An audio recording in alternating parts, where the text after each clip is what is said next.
trainer for sources of strength. I also do all the trauma-informed training throughout the district. I support a lot of schools around social emotional development. I'm on our crisis team and stuff like that. My favorite thing is just coming to talk to staff around compassion fatigue and educator wellness. And today we're going to have a short and sweet presentation. I'm going to get you out of here in 30 minutes. Hold me to it. And so just kind of a quick little check-in as we kind of slowly roll into spring break and then the rest of the spring. I'm going to try to not move around too much because they're recording this one. So I'm going to also hope that you can see behind me. So just tell me to shoot if you need to. So really I kind of want to just package this as with this image. I think a lot of times, you know, we are so focused on this within the school building, but we all come in the building with this, right? Our students, ourselves, and so really kind of unpacking this just a little bit with some quick and easy strategies that hopefully you can kind of take from today and use what you feel like will be helpful for yourself. So we're going to kind of break it down into some of those interpersonal skills and interpersonal skills. Starting with kind of that self-awareness piece for ourselves. I always kind of think about this is that check-in. How many of you leave for the day and your muscles are tight, you got a headache, and you're kind of on that grumpy scale, and you're not quite even sure how you got there. You just know you're there. Maybe you pop some Advil during the day, maybe not. Yeah, or 4 or 6. A lot of times, you know, in this type field, in so many fields, we just in that position of go, go, go, go, go, and we really never even have that millisecond to kind of stop. So we'll talk a little bit about that. That self-awareness piece is always also recognizing what we're really good at, what are those strengths we have, what are the things that we can learn, that growth mindset, where our self-confidence comes from, and who we really are. We think sometimes, okay, well, we've got this, we're an adult, we know who we are, but we're always growing and changing and learning, and hopefully that is the case as we talk about self-awareness.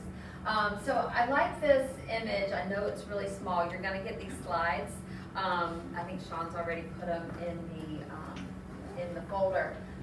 But when we talk about emotions, a lot of times we don't think back to what comes first, which are really the sensations in our body. Our body's always talking to us.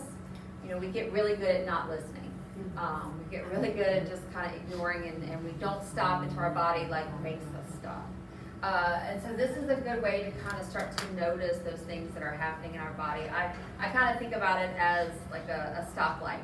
Got that green light, that yellow light of caution, and then the red light when, you know, things have gotten stressful.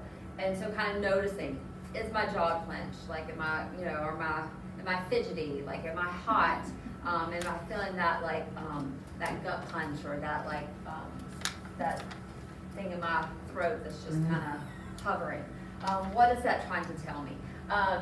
Funny enough, I was given this as a gift on a pillow that I have at work, and I was like, I don't know what that says. Okay, but people will come and just sit and hold the pillow while they're talking about anything and everything. So there's something about this this image, just kind of that digging into what's behind the emotion. So just kind of a quick takeaway with this. Everything we talk about today is really for you, for yourself, but also all of this translates very well to our students too, in ways that we can kind of connect with them in talking about these skills. Then we got the hard one, the managing of stress and impulse control. I always share that I have a fiery red temper. It probably comes with the red hair. And so this is one that I work on daily. So, you know, adulting is hard. Keeping your mouth shut is hard sometimes. Not saying all the things we want to say very quickly. It's hard. So this is something I am not here to say I have perfected this and this is a skill set. This is something I still work on daily. We kind of break it up between good stress and bad stress. Of course, the good stress is what helps us be motivated. It helps us set goals, get places on time, meet deadlines. It's the bad stress, the overwhelming stress that really impacts our daily life that we want to kind of check in about. So a couple of things I wanted to share with that, a little stress and humor. I don't know, I just laughed and laughed when I saw this, and I was like, I don't know what that says about me, but I just couldn't, it just spoke to me. Yes, thanks, it's the stress. I do sometimes think about, like, we know some famous people. I always think of, like, Barack Obama and some other leaders that, like, watching them age, knowing all the stress they were under and watching them age, like, fast forward, and I think, wow, that's real life. Stress takes its toll in lots of different ways. Hey, they can have surgeries for that now. Yeah, yes, they do have surgeries for that too. Yes, Yeah, you can and get all your hair color and some Botox and some other things. So just thinking about our well-being and stress kind of in a different place. I kind of think about one of the pieces that I work a lot on is sources of strength, and so if you've ever seen that sources of strength wheel, it really focuses on those strengths we can lean into. And so I like to kind of divide it up between people, places, and practices. What are the people, where are the places, and what are the practices that really support us? And I kind of try to break that down to what brings joy, what feels like rest, and what reduces stress. So I just kind of wanted to ask you all to share, like, who are some of the people, places, or practices that you lean to when you feel stressed, or what feels like support to you? I'm a little blessed. My sister-in-law works here, so when I am stressed or she is stressed, you know where to go. You got your person. I love it. Yes, ma'am. Prayer and Bible study with my daughter. Yeah. So that's person and practices, right? Yes, sir. One of the practices that I use in my classroom to reduce stress is for some reason, vacuuming after a long day. I've got my little vacuum, and a super loud day, I just close my door, and sometimes even the other social studies teachers will walk by. If I'm vacuuming for a long time, they'll be like, "It was that bad today, huh?" It was an extra vacuum day, right? Yep. Yeah, hey, whatever works. I'm not judging. I'm a cleaner too. I'm a rage cleaner. Like that, I know this sounds, I can only have joy and rest if I have a healthy clean house, right? Yes, sir. I go see my big brother Carr right here because his face is funny to me and it makes me laugh. I'm sure he takes that as a compliment. Yes. Right? Yeah. Okay. Not like reality. I watch Ted Lasso episodes, and also I sing in the Georgia Symphony Orchestra chorus. And right now we're doing a rehearsal for Carmina Burana, and that has been a huge stress reliever because it's hella fun to sing. Yes. And there's so much science that is like singing and humming really, like, it activates the nerves that tell us we are calm and relaxed. So it's kind of like when you say fake it till you make it, like humming and singing really does have an impact. There's nothing like singing old German and Latin at the same time. I will take your word for that. That's fantastic. Yes, ma'am. I ride my trainer every morning for 45 minutes from 5 to 5:25. He gives me endorphins. I am so envious of you early risers that like do that and are able to kind of fit those And it wakes you up. Yeah, it's hard. It's kind of hard to not. And the best thing about the trainer is you can drink coffee while you're running because you're inside. I got you. Okay, 2 for 1. 2 for 1. I saw another hand. Yes, ma'am. For places, it's kind of similar to her. I go to Orange Theory, and I go before work, and it gets it all out in the morning, and I get to work, and the endorphins are still high. I don't know if it's the endorphins or the pre-workout, but we're still at a high. And then for practices, something I've done this semester is just like, maybe like you could tell the energy of your students going into your classroom. Like I think as teachers sometimes we forget that our people, and yes, their issues might not seem as important as the issues that we are going through as adults, but they're still people. And we'll have like just a dumping session, and I let them know, remember, mandated recorder, but we just dump, and that once they get it out and they feel like when they know that someone's hurt them, and I might do it as well, and it's just like clean slate, and then we can get on with the lesson. Absolutely. I love that. I like to meal prep because when I'm gonna eat, stresses me out. I don't know what I'm gonna eat in advance. It stresses me. And like when I'm able to meal prep and have things already ready, it eliminates, it's like a satisfaction of knowing that that's taken care of for later. I love that. How many of you have seen the meme that's like adulting is literally someone asking you what's for dinner until you die, right? And That is what I like, we gotta feed these children again, right? I realize I don't mind the cooking, I hate the decision making. That's the part. If you tell me what to make, baby, I'll give you 30 minutes, look it up, no problem. Yes. But like, tell me what to make. Yes. Don't make me. Someone tell me. Yes, sir.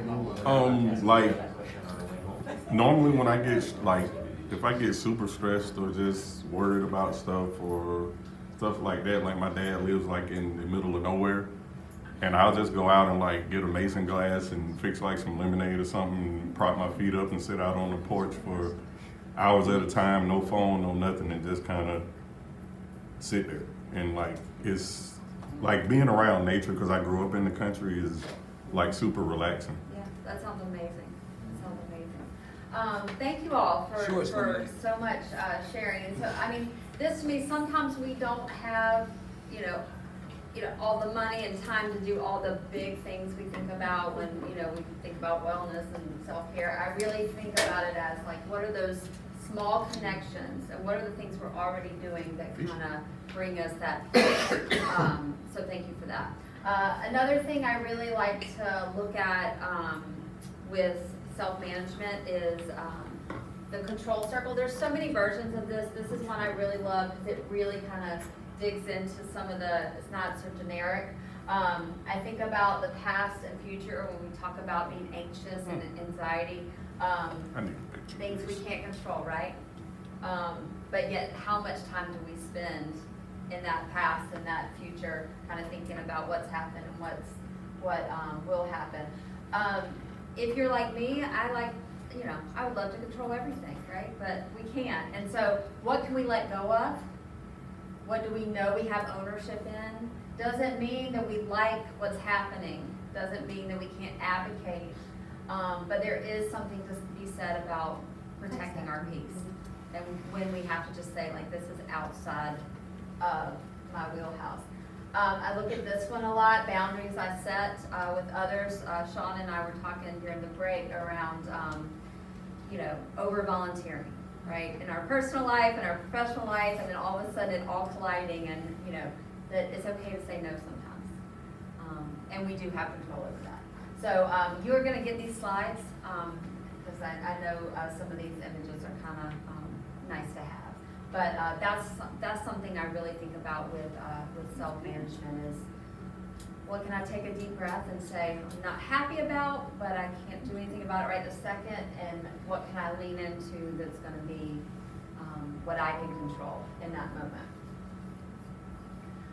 So then, we kind of talk about, okay, we kind of talked about our self-awareness and our self-management, but then kind of bringing other people into the picture and how we interact with others. So, that social awareness piece of perspective taking and respect and empathy, which empathy is a hard thing.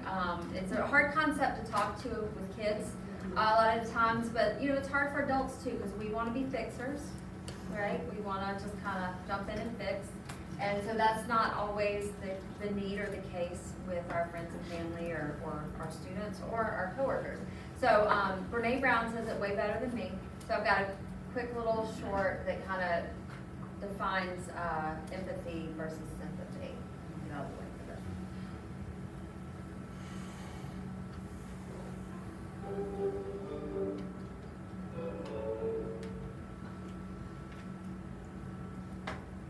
So what is empathy, and why is it very different than sympathy? Empathy fuels connection. Sympathy drives disconnection.